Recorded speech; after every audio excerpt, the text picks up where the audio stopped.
Hey guys, this is Cuber Critic, and this is my review on the Dayan ZhanChi.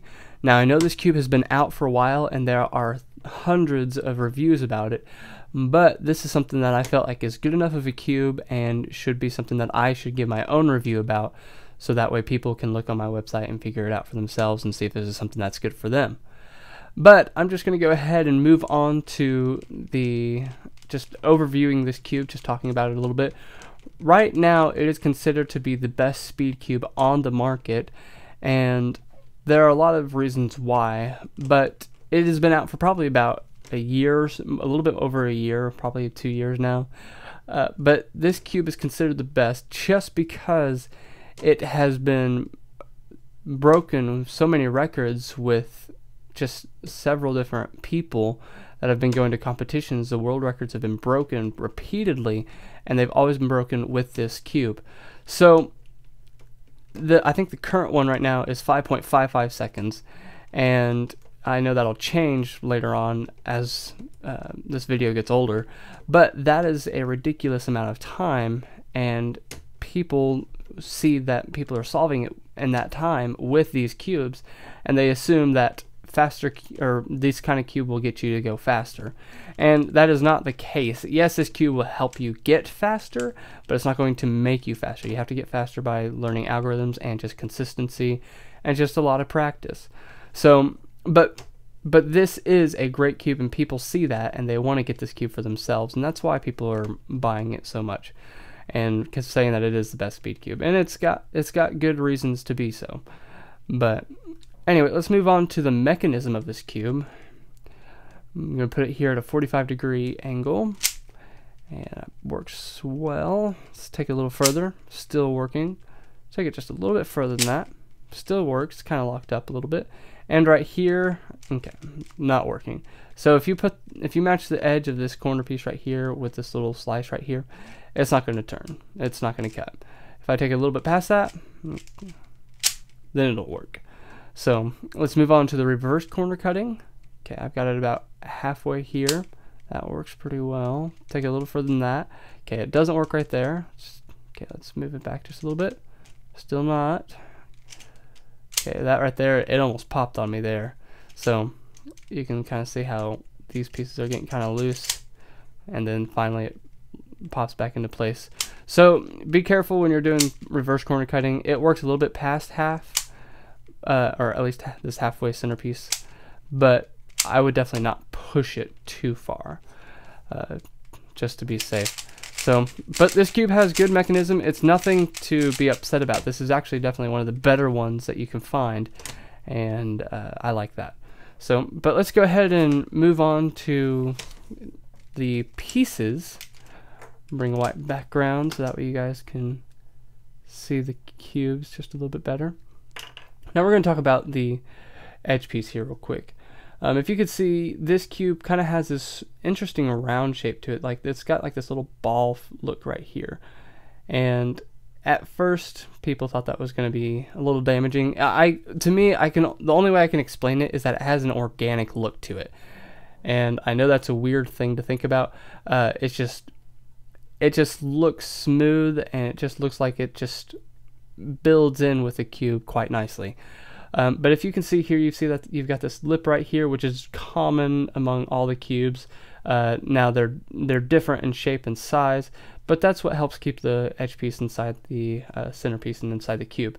Now this torpedo has been around starting with the Dayan company, and then other people have started using it for themselves. But this kind of just helps it keep it locked in with the corner pieces, and I'll show you how that works out. So if got this corner piece right here and you've got this lip right here, the torpedo just kind of fits right under that, and you can see how it kind of just loops under that, and you see how it moves back and forth. So it helps give the edge piece a little bit more stability than some of the older cubes that you would find. So that's a cool little aspect. But then if you see this lip right here, I'm going to turn on its side, you can see how it's got the little fins popping out. If I plug that in here, you can see how that lip right here will just kind of flow right in there, and it'll catch the lip of the, or the under the hood part, I guess, of the corner cut or the corner piece.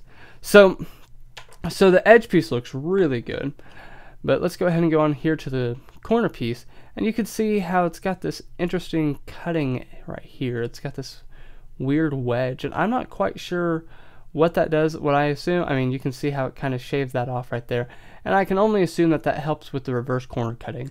It kind of made it just a little bit better, and I like it. I like the way it looks that way.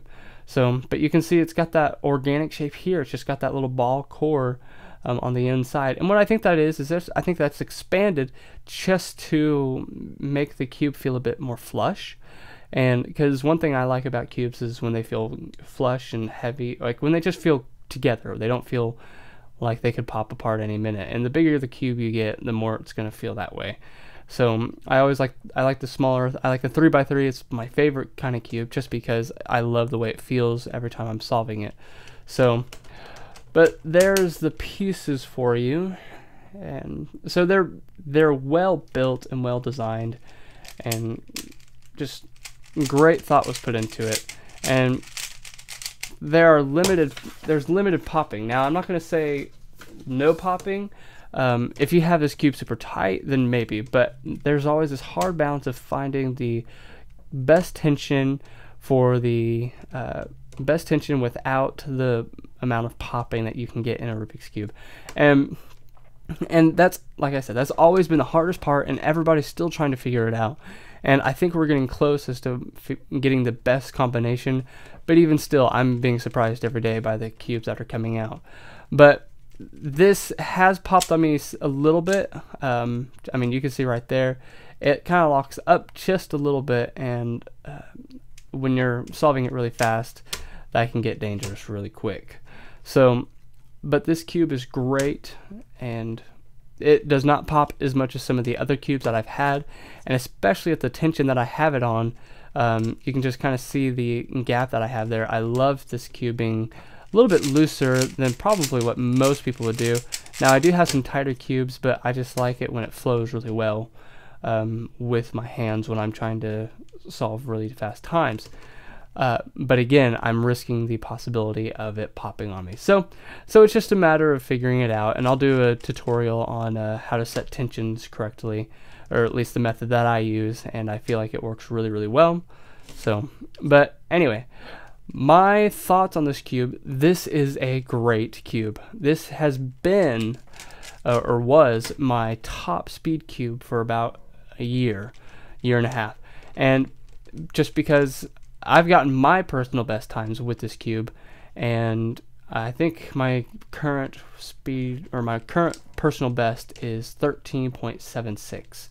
And so this cube has definitely helped me get better in my cubing, to like my just cubing in general, and I think it's great. It's hard for me to part with it, but the reason why I'm saying I'm parting with it now is because I've got a new cube, and I've talked about it a little bit before on this review, and it's the Schwing Ren.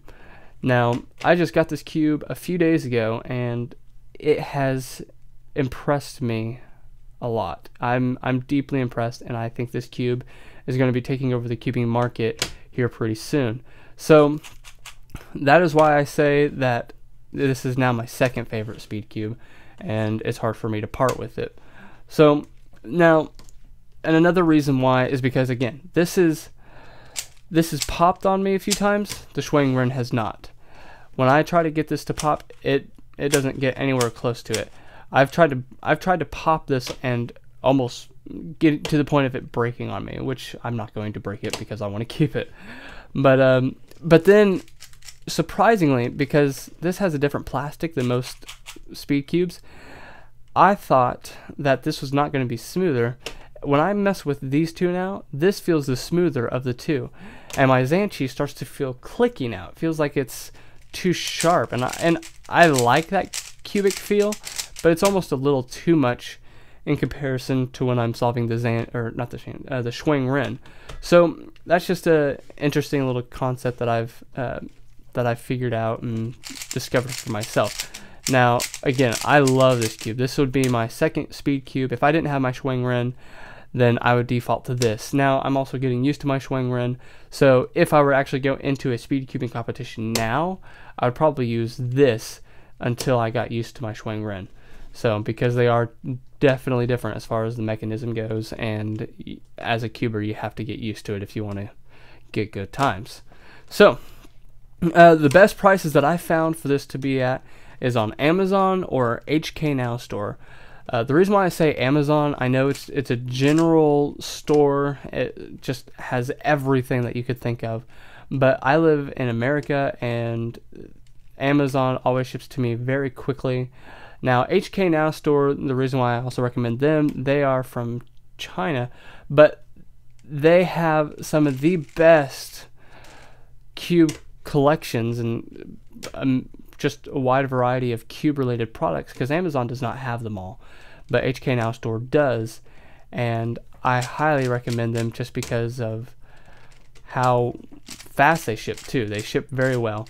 Now, it's probably going to be a little bit pricier just because it is coming from out of the country, but if you live closer to that area than America, then you could probably do it. So, and it would probably come a lot faster for you too. But I'll put some links down at the bottom in the description for you guys, so you can check them out and see the reviews, or not the reviews, but just check out the prices and stuff and decide for yourself. Is this cube for you? I'd say yes, definitely so. If you like having a good quality speed cube that is right now considered to be the best, then I'd say go for it. Now, is it going to be the best for long? I don't know. It could still be the top. Maybe people won't be getting the Schwing Ren, or they just might think it's not good enough because of the plastic. So, I'm just saying the Schwing Ren is the best for me. Now, this does have a little bit of a flusher feeling than most cubes. It's got a nice little... It just feels connected, and it just feels like it flows really well from one side to the other. So, if you like that feeling, and if you're trying to find a good speed cube to transition into to get something that is really, really nice for you, then I'd say definitely go for this. If you want something a little bit more choppy, then this probably wouldn't be the one for you. You might want to go something for more of like a Guhong 2, or like the original Guhong, or maybe even a V-Cube 3. So, but that's just if you're into those things. You can check out other reviews and find out if those work for you.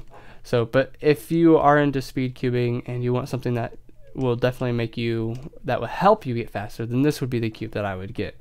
So, but anyway, that is my review for the Dayan ZhanChi. If you guys like it, please subscribe and like my video. Comment below, just tell me how it went. So, but thank you guys for watching, and I'll talk to you guys later.